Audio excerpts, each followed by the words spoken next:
Boa tarde, irmãos, a graça e a paz do Senhor Jesus. Nós estamos no nosso segundo encontro, e esse segundo encontro nós iremos abordar sobre 5 passos da regeneração, 5 passos necessários para que haja um novo nascimento, e a partir do nosso próximo encontro, nós estaremos falando sobre a nossa metodologia, que é o evangelismo explosivo. O método evangelismo explosivo é um método internacional que nós iremos abordar para levar a nossa prática e conseguirmos abordar aqueles que nós estamos com o objetivo de ganhar para Jesus. Por isso, hoje nós vamos falar rapidamente sobre os 5 passos da regeneração. Isso é muito importante que você conheça esses 5 passos. Mas antes de a gente falar dos 5 passos, eu quero lhe falar sobre uma temática que é muito importante que a gente tenha bem consolidado essa temática e a gente possa, a partir daí, passar para os 5 passos da regeneração. A primeira coisa que a gente precisa saber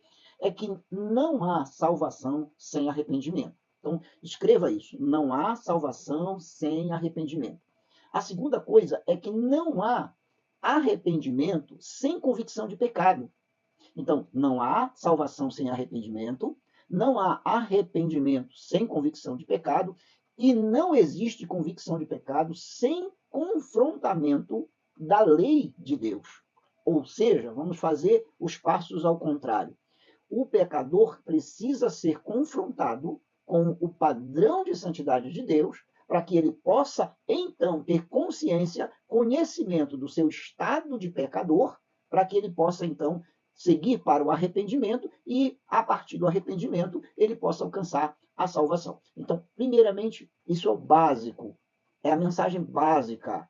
Necessário que o pecador seja confrontado com o padrão de santidade de Deus, porque uma vez confrontado com o padrão de santidade de Deus, ele então consegue, como que num espelho, olhar para si e verificar aquilo que não está no padrão. Ou seja, ele passa a reconhecer o seu pecado. Sem o confrontamento da lei de Deus, sem o confrontamento com a palavra de Deus, o pecador acredita que não está fazendo nada errado. Ou seja, o nosso mundo, a ética, a moral, nós estamos num padrão bem complicado.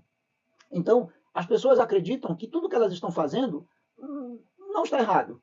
E elas precisam ser confrontadas com esse padrão de santidade de Deus. O padrão de santidade de Deus é a palavra. E a palavra de Deus é a lei que vai ser confrontada com a realidade do pecador. E uma vez ele confrontado com a sua realidade, ele possa então reconhecer que é pecador, possa se arrepender e a partir do arrependimento ele alcance a salvação. Então, só repetindo para ficar bem marcado essas três situações. Não existe salvação sem arrependimento, não existe arrependimento sem a convicção de pecado e não existe a convicção de pecado sem o confrontamento com a lei de Deus. Amém? Isso. Entendido esses 3 pontos, nós vamos passar agora para o que vamos entender como os passos da regeneração, os passos necessários para que o homem possa nascer de novo. Ora, qual é o primeiro passo baseado na nossa temática que vimos ainda há pouco? O primeiro passo que o pecador precisa dar em direção ao novo nascimento é o reconhecimento do pecado. E como nós vimos, esse reconhecimento só é possível quando o pecador ele é confrontado com a lei divina, com a palavra de Deus. Né? E é por isso que no vídeo anterior a gente falou que falaremos 80% da lei, 80% do padrão de santidade de Deus e 20% nós vamos falar da graça.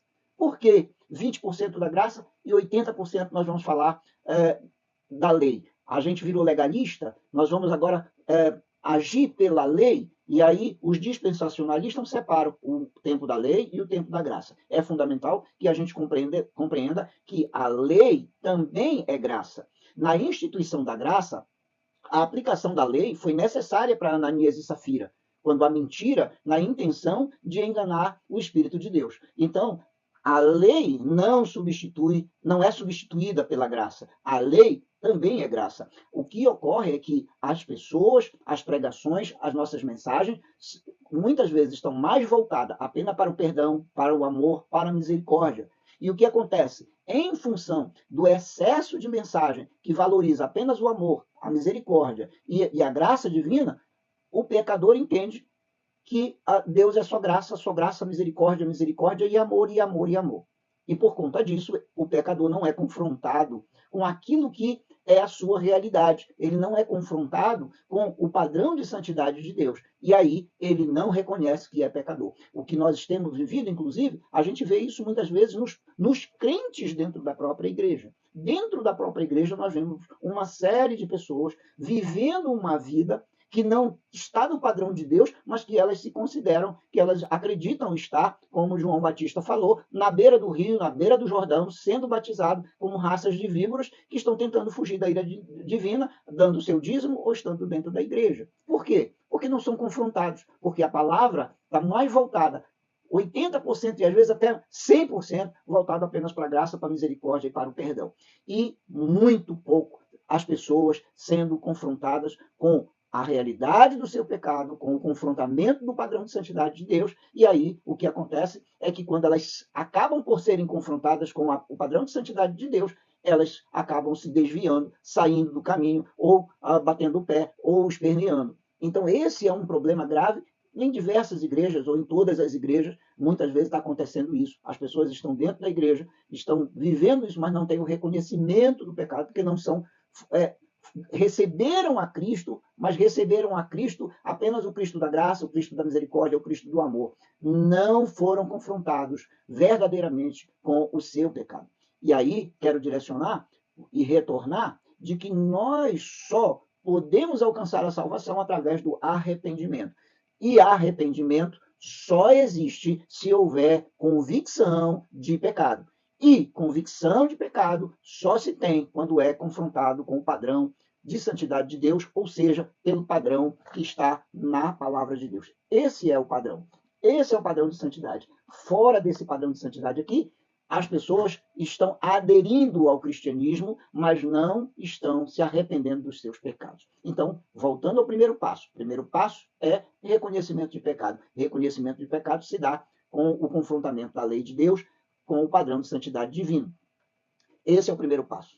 Então, quando nós abordarmos alguém, geralmente as pessoas querem abordar apenas valorizando a misericórdia, o perdão e o amor. O que nós temos que levar a mensagem é a mensagem que foi pregada lá no Jordão por João Batista, que foi o arrependimento. A mesma mensagem foi pregada por Jesus, quando falou para Nicodemos, conversando com Nicodemos, o Senhor disse: se você não nascer de novo, e o nascimento, nós estamos verificando que o primeiro passo é o reconhecimento do pecado. E é necessário que haja arrependimento. Quando foi perguntado para Pedro o que fazer, Pedro respondeu: arrependei-vos, pois, dos vossos pecados, e cada um de vocês sejam batizados. Então, o mais importante, o principal, é que haja arrependimento, mas não existe arrependimento se não houver a convicção do pecado. E não existe convicção de pecado sem confrontamento com a lei. Por isso, o primeiro passo da regeneração e o foco da nossa abordagem não é apenas a graça, não é apenas a misericórdia e não é apenas o amor de Deus. É principalmente o confrontamento com a lei de Deus. Todos pecaram e todos carecem da glória de Deus. O salário do pecado é a morte, mas o dom gratuito de Deus é a vida eterna. Deus entregou o seu Filho unigênito para que todo aquele que nele crê não pereça, mas tenha a vida eterna. E daí é importante que nós possamos entender que esse é o primeiro passo. Levar o pecador a entender, ter convicção de ser confrontado com o padrão de santidade de Deus. Agora, é claro que quando o pecador ele é confrontado com o padrão de santidade de Deus, ou melhor, não só o pecador na prática do pecado, mas qualquer um de nós, quando somos confrontados com o padrão de Deus, talvez disséssemos assim: bom, mas aí nenhum de nós vai alcançar a salvação. Bom, e aí a gente vai por parte. Então, o primeiro passo é o reconhecimento do pecado. O segundo passo, evidentemente, como nós já colocamos aqui, é o arrependimento. Metanoia. Mudança de mente, mudança de direção, mudança de propósito. Não existe salvação sem arrependimento. Eu costumo, inclusive, dizer que o nosso pecado não vai nos levar para o inferno. O que vai nos levar, ou pode nos levar para o inferno, é o não arrependimento. Não se arrepender é que conduz o homem ao pecado. Não é o pecado em si que leva o homem para o inferno, mas o não arrepender-se do seu pecado. E hoje a gente está entendendo que sem arrependimento não há salvação. E sem convicção de pecado não há arrependimento. Então, o primeiro passo é reconhecimento do pecado. O segundo passo da regeneração é arrependimento. Arrependimento. É necessário que o homem se arrependa do seu pecado. Para isso, ele precisa reconhecer que ele é pecador. E qual seria, então, o nosso terceiro passo? E aí é que vem a grande questão que eu falava ainda há pouco. Quando nós somos confrontados, como pecadores que somos confrontados com a lei divina, a lei tem um padrão de santidade que, aos nossos olhos, seria alto demais, quase que impossível de a gente alcançar. Porque para Deus, Deus não convive com o pecado. Deus não tem convivência com o pecado. Deus, o seu padrão de santidade é perfeito, é tão alto que nós não conseguiríamos alcançá-lo. Bom, e aí então teríamos um problema, porque se o padrão de santidade de Deus é inalcançável por nós, como resolver esse problema? Bom, nós não poderíamos resolver o problema porque exatamente é inalcançável para nós. Mas o próprio Deus resolveu essa situação. O próprio Deus deu o que a gente está chamando aqui de terceiro passo. O primeiro passo é do homem, porque ele precisa reconhecer que é pecador. O segundo passo, o homem novamente se arrepende do seu pecado. E aí, o terceiro passo, foi Deus que já deu esse terceiro passo, porque ele enviou Jesus Cristo como solução. Como solução. E qual é esse terceiro passo que é dado por Deus? A gente conhece ele como justificação. Ou seja, o que acontece? Quando Deus olha para o Zildomar, quando ele olha para mim, quando ele olha para você, Deus vê pecadores. E o padrão de santidade de Deus é muito alto, é muito além, seria inalcançável por nós. Então, o que Deus faz? Deus envia o seu Filho único, Deus mostra para nós, através da revelação do seu próprio Filho, que ao vir fazer-se um de nós, tornar-se um de nós, é necessário que nós olhemos para ele e o reconhecemos como o seu senhorio e o reconheçamos como nosso Salvador. Quando nós olhamos para Cristo e o recebemos em nossa vida, Deus não olha mais direto para mim, Deus não olha para o Zildomar, Deus não olha para o pecador, mas ele olha para Jesus, o seu Filho, o justo, que entregou a sua vida na cruz do Calvário.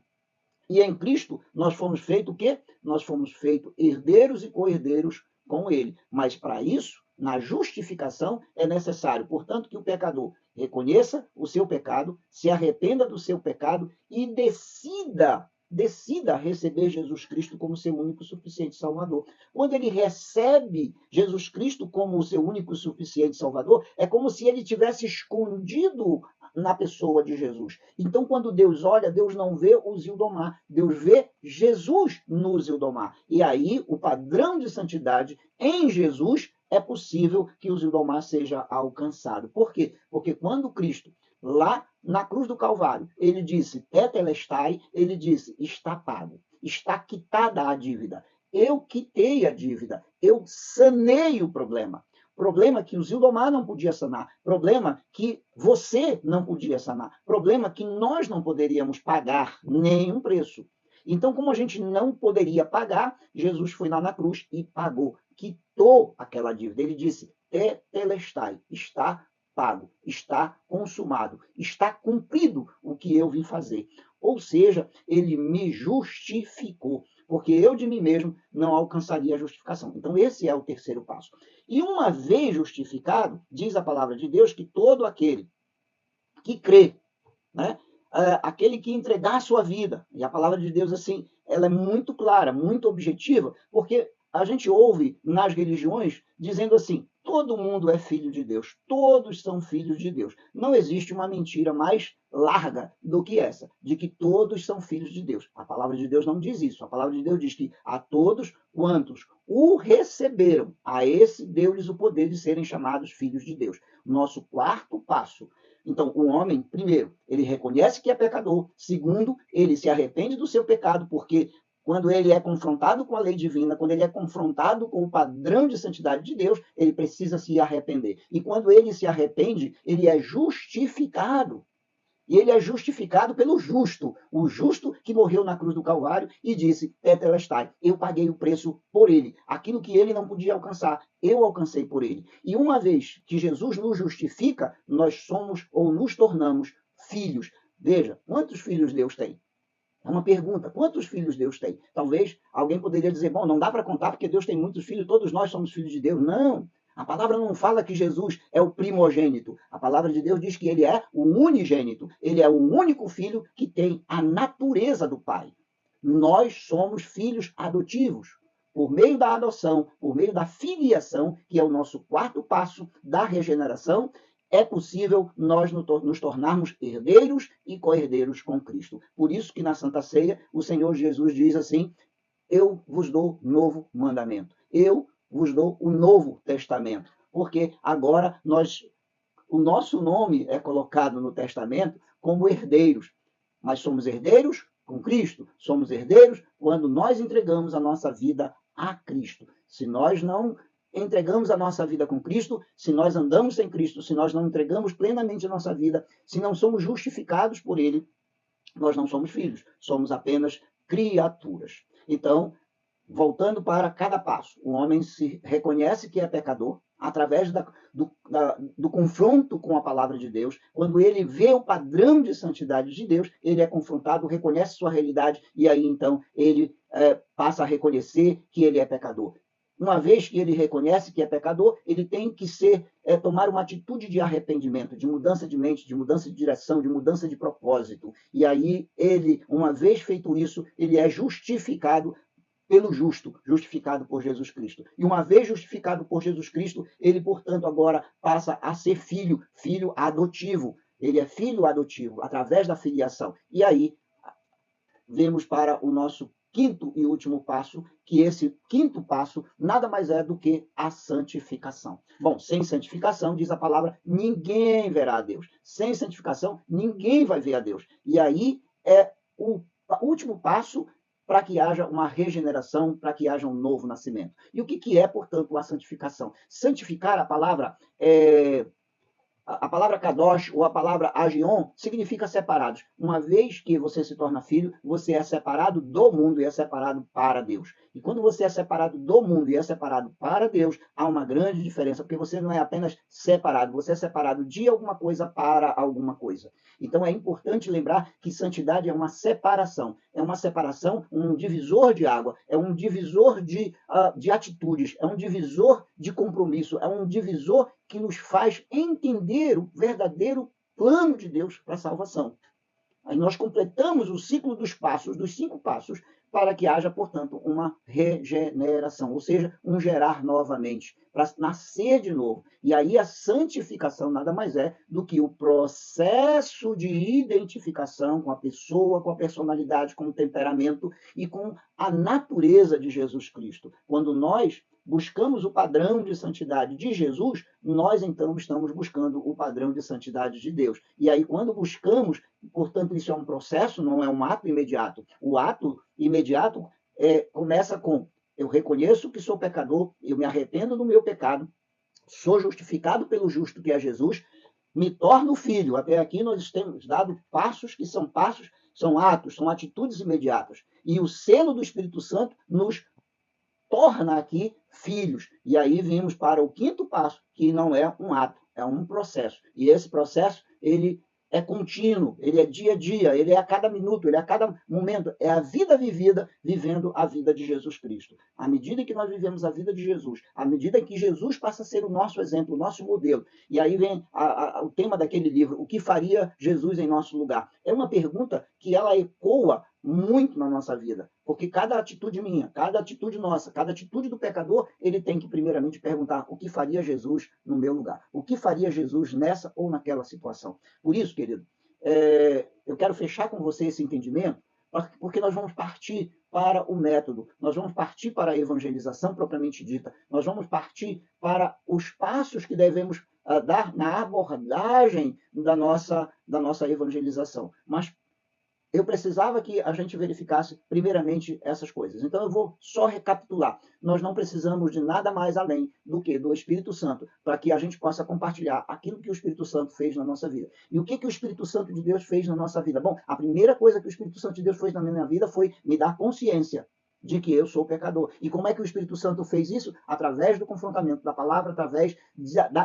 da lei do Senhor, eu reconheci que era um pecador, eu reconheci que o padrão de santidade de Deus é tão alto que eu não daria conta. Mas eu precisava seguir esse padrão e eu precisava alcançá-lo. E eu não poderia alcançá-lo sem antes me arrepender do meu pecado. Por isso, é necessário que nós possamos ter esse conhecimento do que o Espírito Santo fez na nossa vida. Quem faz essa ação é o Espírito Santo. O evangelizador, ele apenas abre a boca e o Espírito Santo vai colocando isso. E aí o que nós estamos vendo? O que o Espírito Santo fez na minha vida? O que o Espírito Santo de Deus fez na sua vida? Primeiro, ele nos deu consciência do pecado. E como é que ele nos deu consciência do pecado? Sendo confrontados pela palavra. Sendo confrontados pela lei. É a lei que revela em nós o nosso pecado. A graça nos mostra como vencer o nosso pecado. O amor de Deus nos mostra como saímos do caos. A misericórdia de Deus nos mostra como sermos libertos do nosso pecado. Mas a palavra, a lei, ela mostra os nossos limites. E por isso, o nosso púlpito, a nossa pregação, não pode ser uma pregação apenas voltada para a graça, para o amor e para a misericórdia. Precisa ser uma mensagem evangelística que possa mostrar que todos são pecadores e necessitam da glória de Deus. Que todo aquele que pecar, essa alma morrerá. É importante que a gente mostre o confrontamento dos limites do pecador. Porque o pecador, a gente sabe que o cristianismo mais amplo, ele já instituiu a quarta-feira de cinza. Né? E o que é a quarta-feira de cinza? Você faz o que você quiser e naquele dia você pede perdão. Isso é banalização da graça, isso é banalização do amor, isso é banalização da misericórdia. E nós não podemos seguir esse padrão. Eu peco e peço perdão, eu falho e vou contar com a misericórdia de Deus. Eu necessito entender que a lei de Deus, ela me confronta com as minhas limitações, com o meu pecado. E quando a gente é confrontado, quando o Espírito Santo de Deus nos convence do pecado, da justiça e do juízo, veja que qual é a função do Espírito Santo? É convencer o homem do pecado, da justiça e do juízo. Aonde está o convencimento do amor, da misericórdia, da graça? Não, é convencimento do pecado, da justiça e Deus, a ação do Espírito Santo de Deus. Por isso, querido, eu quero convidar você para que juntos a gente possa, na realidade, ganhar almas para Cristo, mas ganhar almas dando convicções de que nós estamos ganhando pecadores arrependidos do seu pecado. O objetivo não é ganhar pessoas para aderirem à nossa igreja, aderirem à nossa fé. Pessoas que vão estar na igreja, muitas vezes, estão complicando a vida da igreja, muitas vezes porque ainda não tiveram sequer a convicção de que são pecadores. Muitas vezes, a convicção de que são amados de Deus, que a misericórdia de Deus está sobre eles, é muito maior do que a convicção de que são pecadores e que precisam, na realidade, reconhecer seu pecado e se arrepender. E aí, uma vez que reconhecimento do pecado, se arrependem do seu pecado. Eu conheci um adolescente, certa vez, como diretor de escola, que ele fez algumas atitudes em relação a um professor, e aí ele foi levado para a minha sala e eu conversei com esse aluno e aí eu falei para ele, querido, tem uma palavrinha que resolve tudo. A palavra-chave resolve o problema. E você sabe qual é essa palavra? Ele simplesmente, como aquele bichinho chamado emboar, ele se enrolou todinho. Eu digo, meu filho, a única coisa que você precisa fazer é pedir perdão, é pedir desculpa. Quanto mais eu falava perdão, quanto mais eu falava desculpa, mais esse menino se enrolava como se ele fosse um emboazinho. Eu tive que chamar os pais desse menino, mas não por conta da situação, da relação com o professor, do problema com o professor, mas por causa daquela atitude, porque aquele menino, ele não tinha,